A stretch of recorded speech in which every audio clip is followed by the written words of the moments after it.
un artiste accompli. C'est en 2006 que les mélomanes ont découvert Christophe Willem, sorti gagnant de la saison 4 de l'émission Nouvelle Star. Depuis, près de 20 ans se sont écoulés, et l'auteur-compositeur-interprète a fait du chemin.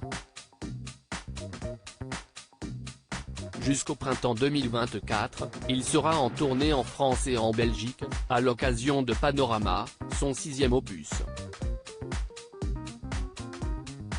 Celui que la chanteuse Marianne James avait surnommé la Tortue s'est livré dans les colonnes de Closer, ce vendredi 1er septembre.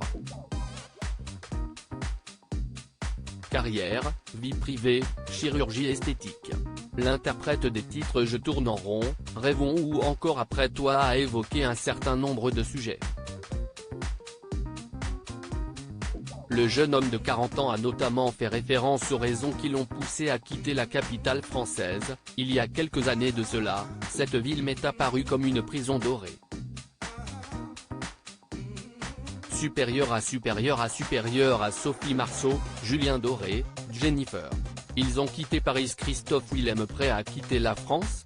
Aujourd'hui installé dans le Val d'Oise, Christophe Willem a rappelé à nos confrères avoir vécu à Paris pendant 4 ans, entre 2006 et 2010, à l'issue de sa victoire dans Nouvelle Star.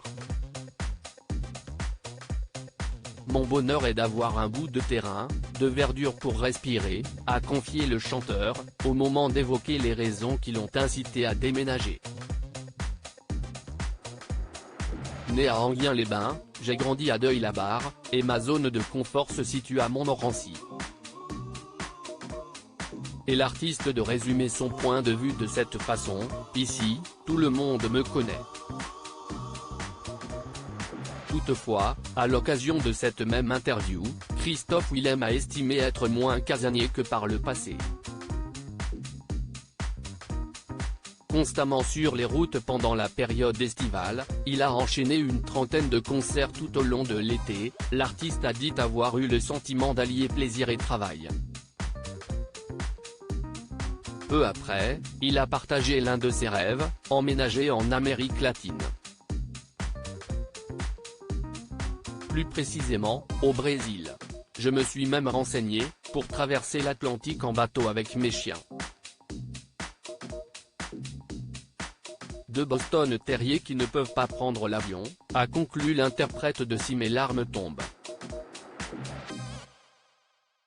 Nul doute que ses fans iraient jusqu'au bout du monde pour l'écouter chanter.